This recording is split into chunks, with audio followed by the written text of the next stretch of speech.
গেল, মানে একই অপকর্ম রয়ে গেল, বরং অপকর্মের মাত্রা আরো বেড়ে গেল।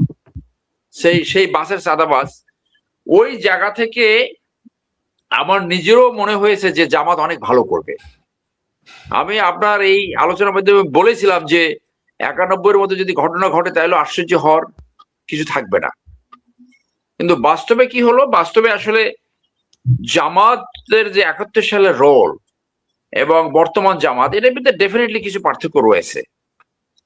এবং জামাত এখন রাইটলি ক্লেম করতে পারে যে তাদের দলে আর কোনো যুদ্ধ অপরাধী নাই, কারণ যুদ্ধ অপরাধী থাকলে তাদের তো বিচার হয়ে গেছে, অথবা তাদেরকে বিচারে এখন নিয়ে আসতো। এখনো যেহেতু ট্রাইব্যুনাল বহমান রয়েছে, তো তারা এটা ক্লেম করতে পারে।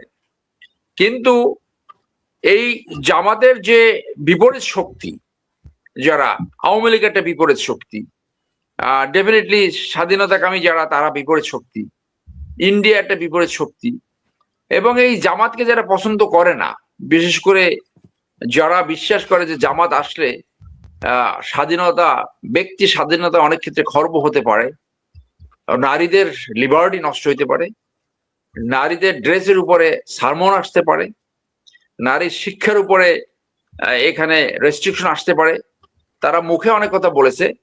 সার্বিক বিবেচনায় তাদের ভোট বেড়েছে, কিন্তু জনগণ রাষ্ট্র পরিচালনার জন্য তাদের উপর আস্থা রাখে নাই, আস্থাটা রেখেছে সেই বিএনপির উপরে। যার জন্য বিএনপির উপরেই এখন এই 5ই আগস্টের যে বিপ্লবের যে আকাঙ্ক্ষা, জন আকাঙ্ক্ষা, সেই আকাঙ্ক্ষা বাস্তবায়ন করার পরিপূর্ণ দায়িত্ব, বেশিরভাগ দায়িত্ব এখন বিএনপির ঘাড়ে চেপেছে। সেই ক্ষেত্রে এখন মানুষ দেখতে চাবে যে পরিবর্তিত মিস্টার তারেক উনি সত্যিকারে প্রেসিডেন্ট জিয়ার মতো লিড দিতে পারে কিনা। তিনি যে ক্যাবিনেট গঠন করবেন, সেই ক্যাবিনেটে যাদের করাপশন স্টিগমা আছে সেই লোক আনে কিনা। সেই লোক যদি আনে তাহলে ওনার he will have a very bad start. করাপশনের শাস্তি হোক বা না হোক, বিচার হোক বা না হোক, আমরা জানি অনেকে 13 বছর, অনেকে 10 বছর, অনেকে 7 বছর জেল হয়েছিল। পাবলিক পারসেপশনে যারা করাপ্ট, তাদের দিয়ে যদি উনি সরকার গঠন করে, then he will have a bad start. তার সামনে চ্যালেঞ্জের কোনো শেষ নাই, every point is challenge. First challenge হলো তার এই সরকার গঠন করা, ক্যাবিনেট।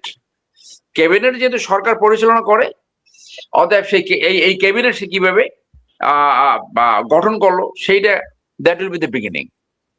এরপরে সুশাসন, ন্যায় বিচার, দুর্নীতিমুক্ত সমাজ, চাঁদাবাজ মুক্ত সমাজ গঠন করা, প্রত্যেকটা ক্ষেত্রেই সে চ্যালেঞ্জ ফেস করবে। বড় একটা চ্যালেঞ্জ হবে তার দলের ভিতরে। সেটা কি? দলের ভিতরে দুর্নীতি নির্মূল করতে পারে কিনা, দলের ভিতরে জবাবদিহিতা প্রতিষ্ঠা করতে পারে কিনা, এটা একটা দিক।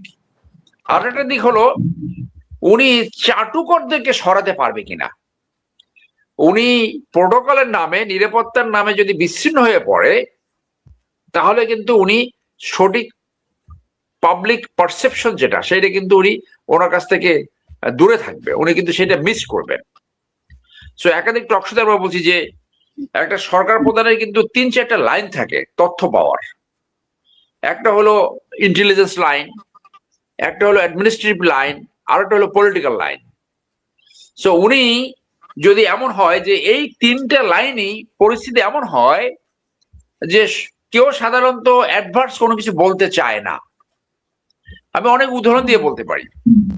সো এই অ্যাডভার্স গুলা যে keep the dust under the carpet, এই ময়লা কার্পেটের নিচে রেখে দেয়, আর উপরে যে চকচক করে কার্পেট, ওই অংশটি তাকে প্রদর্শন করা হয়। সো তাহলে এটা কি, ওই ভিশনারি নেতৃত্ব দরকার। এই রিপোর্টের পরেও সত্যটা সে কিভাবে বের করে আনতে পারে এবং এই সত্যর উপরে কিভাবে ব্যবস্থা নিতে পারে। সো উদাহরণস্বরূপ বলি যে যখন এর পতন হলো এরশাদের, তার আগের রাত্রেও কিন্তু সবাই এসে বলে গেছে political line, intelligence line, administration সব ঠিক আছে স্যার, কিন্তু পতন কিন্তু তার পরদিন হয়ে গেছে। হাসিনার ক্ষেত্রে কিন্তু একই হয়েছে। আপনার মনে আছে যে একটা পলিটিক্যাল লাইনকে আফল করতে যায় শেখ মুজিব একটা খুনিকে রক্ষা করলো। আকামা মোজাম্মেল, একটা নববিবাহিত দম্পতি, একটা বধূকে গণধর্ষণ করে তাকে খুন করলো, সেই 1972 সালের শেষে অথবা 73 সালে প্রথম দিকের ঘটনা, যেটা হুমায়ুন আহমেদের বইতে লেখা ছিল। সো ওখানে সেনাবাহিনী ডিপ্লয়েড ছিল, এক মেজর সাহেব তাকে অ্যারেস্ট করে বিচারের সোপর্দ করলো। সেই আকাবা মোজাম্মেল পরে সে মন্ত্রী হইল, এই খুনি এবং ধর্ষক। সে কিভাবে জানি শেখ মুজিবের কাছে যেয়ে আমরা পাও ধরে শুয়ে পড়লো, শুয়ে পড়ার পরে বললো সেনাবাহিনীর অমুক মেজর আমাকে তো মেরে ফেলবে, আপনি আবার রক্ষা করেন। তো সে বলে যে খুন হয়েছে অন্যভাবে, এই খুনের দায় এখন মিথ্যাভাবে আমার উপর চাপাতে যাচ্ছে। মুজিব তার ঘাড়ে হাত দিয়ে জাগাইয়া তুইলা বলল, আরে রাখো, মুজিব এখনো বেঁচে আছে, মরে নাই মুজিব। তো উনি কিন্তু এই খুনিকে রক্ষা করলো। এই খুনিকে রক্ষা করে এইভাবে এই পলিটিক্যাল লাইনে এই দুর্বৃত্তায়ন রক্ষা করতে যাইয়া শেষ পর্যন্ত তো এই 75-এর ট্র্যাজেডি ঘটলো। আওয়ামী লীগ তাদের এই ব্যর্থতা কোনোদিন স্বীকার করে না, তারা বলে এটা মিলিটারি কু, আন্তর্জাতিক এই ইত্যাদি ইত্যাদি। কিন্তু অপশাসন, দুঃশাসন এবং নির্যাতনের কারণে 1971 থেকে 75-এ আওয়ামী লীগ যে বেকায়দায় পড়ছে, সেই জায়গা থেকে এখন পর্যন্ত তারা ঘুরে দাঁড়াতে পারে নাই, তাদের চরিত্র বদল হয় নাই। যার জন্য এই 24-এ আবার একই ঘটনা করলো, বংশ পরম্পরা, মন্ত্রী এমপি সব নিয়ে, খতিব সহ সব নিয়ে পালাতে হলো, সব পালায় গেল। তাহলে এইটা হলো সবচেয়ে বড় শিক্ষা, যে রাজনীতি করলে যে পালাতে হয় না, সেই রাজনীতি করতে হবে। যে আমি যখন জনগণ আমাকে ভোট দিবে না, আমি যদি ক্ষমতায় আসতে না পারি, আমার যদি পালাতে না হয়, সেই রাজনীতি করতে হবে। তো সেই জন্য ওই নেতার এইরকম মেকানিজম লাগবে যে আমার ইন্টেলিজেন্স সংস্থা যদি ভুল রিপোর্ট দেয়, আমার প্রশাসন যদি ভুল রিপোর্ট দেয়, আমার পলিটিক্যাল লাইন যদি ভুল রিপোর্ট দেয়, সেইখান থেকে সত্য উনি কিভাবে বাইর করতে পারে। সাধারণত অ্যাডমিনিস্ট্রেটিভ লাইন এবং ইন্টেলিজেন্স লাইনের তথ্যগুলো অতটা বিভ্রান্তিমূলক হয় না। যদি দেখে যে সমালোচনা নেয় না, তখন আর ওই রিপোর্ট দেয় না। তাহলে এই যে পলিটিক্যাল লাইনের যে রিপোর্টগুলো, এগুলো আসে কেমন? মনে করেন এই মোজাম্মেল উদাহরণ দিয়ে বলে, সে খুন করছে, সে শেখ মুজিবের কাছে যাওয়ার জন্য কাউকে নিশ্চয়ই প্যাকেট দিয়েছে, প্যাকেট দিয়ে ওখানে গেছে। আগে কিন্তু সব লাইন আপ করে যায়, তখন একজনকে জিজ্ঞেস করবে এই আসলে ঘটনা কি, না ওগুলো মিথ্যা, ওই মোজাম্মেল যেটা বলে গেছে ওইটাই সত্য, তাকে মেজর সাহেব তাকে এই মিথ্যা মামলায় জড়াই দিছে। এই কিন্তু খুনিদেরকে রক্ষা করে ফেললেন। তো সেই জন্য বলছি, চ্যালেঞ্জ বহুবিধ। এই চ্যালেঞ্জে সে দলের যে চাটুকার বাটপার এবং গোলাম প্রকৃতির যারা এই তোষামতকারী, তাদেরকে দূরে সরিয়ে যোগ্য, দক্ষ, সৎ লোকের সামনে আনতে পারবে কিনা।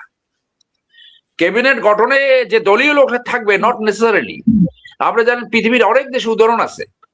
এই বারাক ওবামার প্রথম টার্মে কিন্তু একজন ডিফেন্স মিনিস্টার নিয়েছিল রিপাবলিকান পার্টি থেকে। সে ডেমোক্রেটিক, কিন্তু রিপাবলিকান পার্টি থেকে একজনকে, স্টিফেন কোহেন, আমার নামটাও মনে পড়ছে, স্টিফেন কোহেন, তাকে ডিফেন্স মিনিস্টার বানিয়েছিল। সো ওনার ওই জিও রহমানের মতো সত্যিকারে যে ডেলিভার করতে পারে, সে সমাজের যেখানে থাকুক সেখান থেকে তিনি নিয়ে তার টিম গঠন করতে পারে। কারণ একাধিকবার কিন্তু তারেক সাহেব বলেছে যে সে জাতীয় সরকার করবে, সবাইকে নিয়ে একটা সরকার গঠন করবে, সেটা যদি হয়। সো চ্যালেঞ্জ অনেক।